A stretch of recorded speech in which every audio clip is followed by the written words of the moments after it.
Bismillahirrahmanirrahim.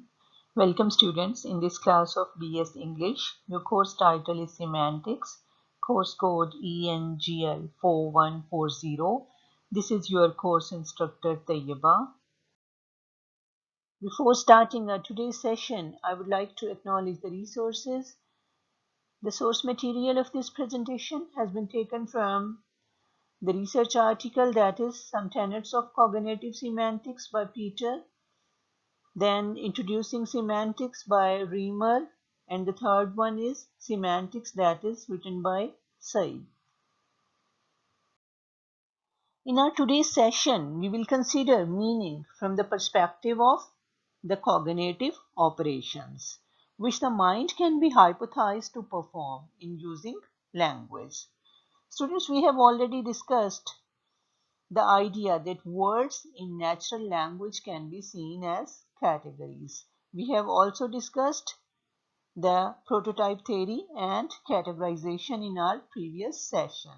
And today we will discuss cognitive semantics and the different approaches of cognitive semantics and some important concepts like metaphor, that what is the role of metaphor in cognitive semantics, what are the features of metaphor, and the influence of metaphor. And the other important notion in cognitive semantics is metonymy and image schema. So let us start our today's session. Semantics is the study of meaning. And students, there are fundamental differences with regard to what kind of entities are the meaning of words. According to the realistic approach to semantics, the meaning of an expression is something out there in the world. Whereas if we talk about the cognitive semantics, on the other hand, it identifies meaning of expressions with mental entities. Up till now, we have talked about truth conditional semantics. And the main objective of this kind of semantics was to determine the truth conditions for the sentences. But today, we will discuss about another paradigm, or you can say a second paradigm of semantics, that is called cognitive semantics. Now, what is the core idea of this approach or this kind of semantics? Students, the core idea of this approach or this kind of semantics is that meaning of expressions are mental. So we can say semantics, it can be seen as a mapping from the linguistic expressions to cognitive structures. And language itself, it can be seen as a part of the cognitive structure. It is not an entity of independent standing. And within the cognitive semantics, we can say that the emphasis is on the lexical meaning rather than on the meaning of sentences. So, today we will talk about cognitive semantics. In 1966, Ferdinand de Saussure proposes an analysis of signification relations. According to him, it assumes that the ideas already exist independently of words. It does not clarify whether the name is a vocal or psychological entity. Furthermore, it leads one to assume that the link between a name and a thing is something quite unproblematic, which is far from being the case. And the two elements involved in the linguistic sign are both psychological and are connected in the brain by an associative link. So this is a point of major importance. According to him, a linguistic sign is not a link between a thing and a name, but between a concept and a sound pattern. In cognitive semantics, meaning is conceptualizations. So we can say that the prime slogan for cognitive semantics is that meanings are in the head. In other words, we can say that semantics for a language, it can be seen as mapping from the expressions of language to some mental entities or towards some mental entities. So we can say a consequence of the cognitive position that puts it in conflict with many other philosophical semantic theories is that no form of truth conditions of an expression is necessary to determine its meaning.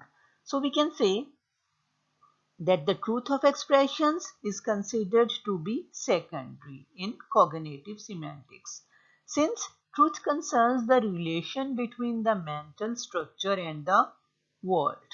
So we can say meaning comes before truth in cognitive semantics. The next important feature or characteristic of cognitive semantics is that the cognitive models are mainly perceptually determined.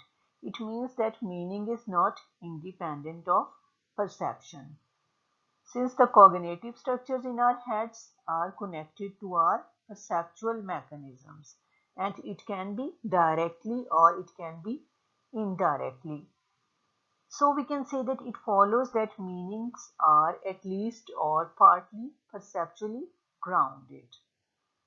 So we can say that the whole scenario, it is in contrast to the traditional realistic version of semantics, which claim that since meaning is mapping between the language and the external world or several worlds, and meaning has nothing to do with perception. We can talk about what we see and hear. So we can create pictures, mental or real, of what we read or listen to. We can say that this means that we can translate between visual form of representations and linguistic code. So the central hypothesis of cognitive semantics is that the way we store perceptions in our memories has the same form as the meaning of or meanings of words. So we can say that cognitive semantics is rejecting all the ideas that are related with truth conditional semantics. That meaning is based on reference and truth. Truth consists in the correspondence between symbols and state of affairs in the world, or the doctrine of the objective reference, that there is an objectively correct way to associate symbols with things in the world. Cognitive semantics is rejecting all these views. Cognitive semantics, they take the view that we have no access to a reality independent of human categorization, and so we can say that the structure of reality as reflected in language is the product of human mind. Consequently, they reject the correspondence theory of truth. And for these writers, linguistic truth and falsity must be relative to the way an observer constructs a situation that is based on his or her conceptual framework. So we can say that the real focus of this investigation should be these conceptual frameworks and how language use reflects these conceptual frameworks. So in the whole scenario, one might ask that then what is meaning? And the answer in the cognitive semantics is that the meaning is based on conventionalized conceptual structures. Thus, semantic structures, along with other cognitive domains, they reflect the mental categories which people have formed from their experiences of growing up and acting in the world. And a number of conceptual structures and processes are identified in this literature, but a special attention it has been given to the theory of metaphor or the concept of metaphor. In cognitive semantics, metaphor is seen as related to the other fundamental structures such as image schema, which provide a kind of basic conceptual framework that is derived from perception and bodily experience. And now, students, in the next slide, we will discuss the concept of metaphor in detail. Metaphors and metonymies play an important part in our everyday language, and metaphor has been traditionally been viewed as the most important form of figurative language use and is usually seen as reaching its most sophisticated forms in literature or poetic language. And we can see that there are a couple of examples of metaphors. And now we will discuss an example that is taken from a report on 2002 Hollywood Film Awards, Oscars. Okay, students, listen. Movie studios love a good fight and a bad one too. But the Oscar battles have become trench warfare and dirty tricks. So we can say that in this example, the awards competition is portrayed in terms of warfare. And we can say that the philosophers and the cognitive linguists, they have also shown that metaphors are powerful tools. Metaphors are used as powerful tools for our conceptualization of abstract categories. Okay, before we go on, let me introduce some terminologies regarding metaphor. The two concepts involved in a metaphor are referred to in various ways in the literature. Okay, now we will discuss two. The starting point or described concept. As I have earlier quoted in example that Oscar awards. So we can say Oscar award is often called the target domain. While in comparison concept or you can say analogy in the example that we have already discussed, that was war. So war is called the source domain. And students, there are two traditional positions regarding metaphor or the role of metaphor in language. The first one is often called as classical approach or classical view. And the classical view, it can be traced back to Aristotle's writing on metaphor. And this approach sees metaphor as a kind of, you can say, decorative addition to the ordinary or plain language. It can be used as a rhetoric device at certain times to gain certain effects. So we can say this view portrays metaphor as something outside the normal language and which requires a special form of interpretation from listeners or readers. And the second traditional approach to metaphor, it's often called as romantic view because it is associated with the 18th and 19th century romantic view of the imagination. And we can say that this approach, it takes a very different view of metaphor. And according to this approach, you can say or metaphor is regarded integral to language and thought as a way of experiencing the world. So it is evident of the role of imagination conceptualizing, in conceptualizing and reasoning, because it follows that language is metaphorical. And in particular, there is no distinction between literal and figurative language according to the romantic view or romantic approach. Now we will discuss metaphors in cognitive semantics. An important characteristic of cognitive semantics, it is the central role in thought and language assigned to metaphors. We have already talked about romantic and classical oppositions, and we can say that the cognitive semantics approach, it can be seen as an extension of the romantic view. And cognitivists, they argue that metaphor is ubiquitous in ordinary language. So they pull back a little from the strong romantic position that all language is metaphorical. While we can say that metaphor is seen as a very important mode of thinking and talking about the world. But it's also accepted here that there are also non-metaphorical concepts are there. And students, according to Lakoff and Turner, 1989, metaphors allow us to understand one domain of experience in terms of another.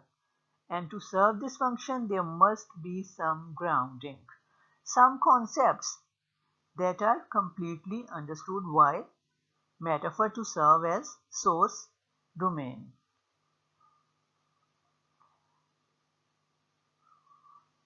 And according to them, the metaphors, they have an important role in our ordinary language. And Lakoff and his colleagues, they have identified a large number of common metaphors. And one group, for example, they describe it as a spatial metaphors. And many metaphors associated with an up and down orientation. And they have quoted so many examples. For example, we can say happy is up and sad is down. If somebody is saying that I'm feeling up, so you are in high spirits. I'm feeling down, I'm depressed. Then we have quoted another example that conscious is up and unconscious is down. Then health and life are up and sickness and death are down. Having control or force is up. However, students, being subject to control or force is down. Then good is up and bad is down. Virtue is up and depravity is down. So all these are the examples of the metaphors. And they also pointed out that these metaphors seems to be based on our bodily experiences. Sometimes it's lying down, sometimes getting up, and their associations with consciousness, health, and power, that is of verticality in human experience. So, according to their point of view, we can say that we are using the language, but we are not adding any rhetorical or poetical flavors to our language. And this is how we conceive our happiness, health, or any other thing. As a result, students, we can say that metaphors are conceptual structures which pervade ordinary language. Okay, now we'll discuss features of metaphor. Cognitive semantics, they argue that far from being idiosyncratic anomalies, metaphors, they exhibit characteristic and systematic features. And now, students, we will discuss these features under the heading of conventionality, systematicity, asymmetry, and abstraction. And the first one is conventionality. It raises the issue of novelty of the metaphor. Because some writers, they claim that some metaphors have been fossilized, or we can say that those are dead metaphors. And in the literal language theory, this means that they have ceased to be metaphors and have passed into literal language.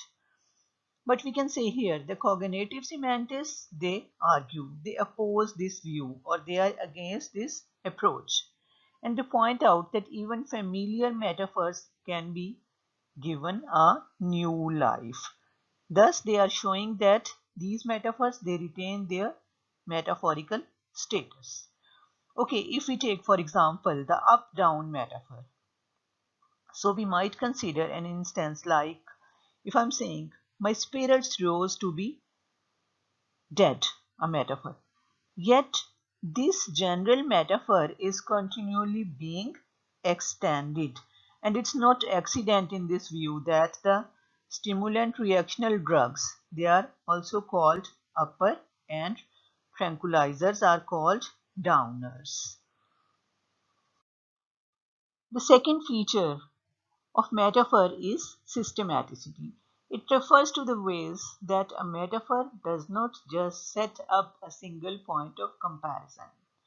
Features of the source and target domain are joined together so that metaphor may be extended, or it may have its own internal logic.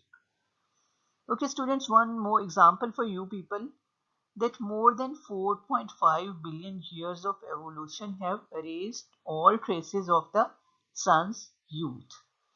And in this extract we can say, or example, the mapping between sons and children is extended. And this systematicity has been an important focus, particularly in cognitive semantics. And the cognitive semantists, they view metaphor like, we can talk about Lakoff and Turner. Lakoff and Turner, 1989, they identify, for example, a metaphor that life is a journey, which pervades our ordinary way of talking. Thus, we take the birth as arrival and death is viewed as departure. As mostly we say that she passed away this morning, he has gone. So, Lakoff and Turner, 1989, they identify a systematicity in this mapping between two concepts. Which one? Life is a journey, in which the person that is leading that life, he is a traveler. And what is the purpose, or his purposes are the destinations. This means for achieving purposes are routes, and difficulties in life are obstacles in his traveling. Counselors are guides, and progress is the distance that is traveled. And things you gauge your progress by are landmarks. So, material resources and talents are provisions. This is the systematicity of the metaphor, that is, life is a journey. So, our third feature of metaphor is asymmetry. Asymmetry refers to the ways that metaphors are directional. They do not set up a symmetrical comparison between two concepts by establishing points of similarity. Instead, they provoke the listener to transfer features from the source to the target. We can take the metaphor life is a journey as an example. This metaphor is symmetrical and the mapping does not work the other way around. So we do not conventionally describe the journeys in terms of life, and sometimes the utterances such type, they look odd. Just for example, if somebody is saying our flight was born a few minutes early, or we are saying by the time we got there the boat had died. Even if we are able to set up such a metaphor, it is clear that the meaning would be different from that of the original structures. Now, the last feature of the metaphor, or you can say final feature of metaphor, is abstraction. Abstraction is also related to this asymmetry. It has often been noted that a typical metaphor uses a more concrete source to describe a more abstract target. Again, I'm quoting the same example that life is a journey, is a metaphor that exhibits this feature, the common everyday experience of physically moving about the earth is used to characterize the mysterious process of birth and death, and perhaps equally mysterious process of or processes of aging and organizing a career. So this is not a necessary feature of metaphors that the source and target may be equally concrete or abstract. And we shall see that this typical viewing of the abstract through the concrete is seen in cognitive semantics. So we can say it's allowing metaphors its central role in the categorizing of a new concepts, and we can say in the organization of experience as well. What is the influence of metaphor? Cognitive semantics, they argue that because of their presence in speakers' minds, metaphors exert influence over a wide range of linguistic behaviors. And Switzer 1990, for example, she identifies across linguistic metaphor mind as body, as when in English we speak of grasping an idea or holding a thought. She identifies that this metaphorical viewing of the mental in terms of physical as an important influence in the historical development of polysemy and of cognate words too in related languages. Thus, in English verb see, students, it has two meanings. The basic physical one of perceiving with the eyes. And what is the metaphorical meaning? The metaphorically extending one is of understanding. As sometimes we say, I see what you mean. Switzer discusses how over time verbs of sense perception in Indo-European languages, they have shown a consistent and widespread tendency to shift from the physical to the mental domain. And her claim is that this basic underlying metaphor underlies the path of semantic change in many languages. So that words of seeing come to mean understanding, words of hearing to mean obeying, and words of tasting to mean choosing, deciding or expressing personal preferences. In different languages, they change their meaning. Switzer's point is that the historical semantic change, it is not a random one, but this change is influenced by such metaphors, as we have earlier talked about mind and body. Thus, we can say that metaphor as one type of cognitive structuring. It can be seen to derive lexical change in a motivated way. So, it provides a key to understanding the creation of polysemy and as well as the phenomena of semantic change. It's all due to the metaphor, according to Switzer.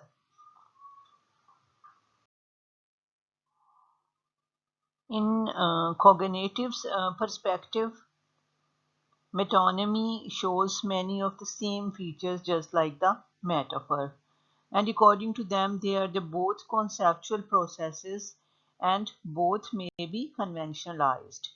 Metonymy and metaphor both are used to create new lexical resources in language, and both show the same dependence on real world knowledge or cognitive frames.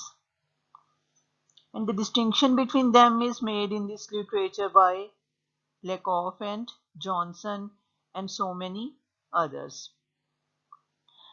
And in terms of these cognitive frames, metaphor is viewed as mapping across conceptual domains. For example, we can talk about disease and computer in our example, that is computer virus. We can say that metonymy, it establishes a connection within a single domain. And various taxonomies of metonymic relations have been proposed. For example, we can talk about different types of metonymic relations. Part for whole relations, we can say all hands on deck. Then there are whole for part, as we can say Brazil won the World Cup. Then there is a relationship just like container for content. So we can say I do not drink more than 2 glasses. Then there is a relationship between material for object. Okay, for example, she needs a glass. Then again there is a relationship between procedure for product. I'll buy you that Rembrandt. Then there is a relationship or association between place for institution. So we can say Downing Street has made no comments. Then institution for people. For example, we can say that the Senate is not happy with this bill. Then again there is an association between place and event. Hiroshima changed our view of war. Again there is a relationship between controlled for controller. All the hospitals are on strike. Then there is a cause for effect. His native tongue is Hausa. So we can say just like the metaphor, metonymy is also a productive way. And even we can create new vocabulary with metonymy.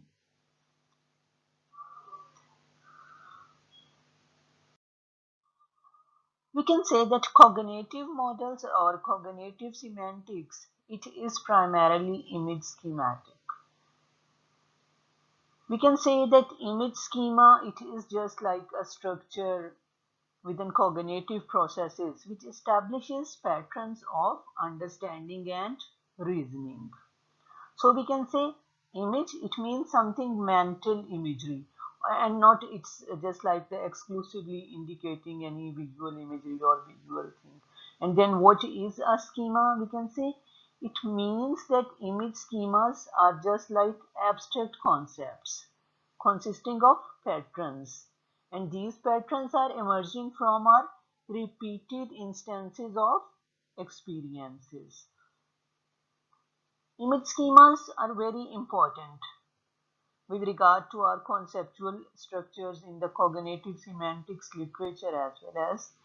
And students, the basic idea behind this is this one, that our physical experience of being and acting in the world, of perceiving the environment, moving our bodies, exerting and experiencing force as well. Now what we are doing, we form basic conceptual structures which we then use to organize thought across a range of more abstract domains. And image schemas are proposed as a more primitive level of cognitive structures underlying metaphors and which provide a link between bodily experience and higher cognitive domains, such as we can quote the example of language. Now we'll discuss a few examples of the image schemas, containment schemas and path schemas.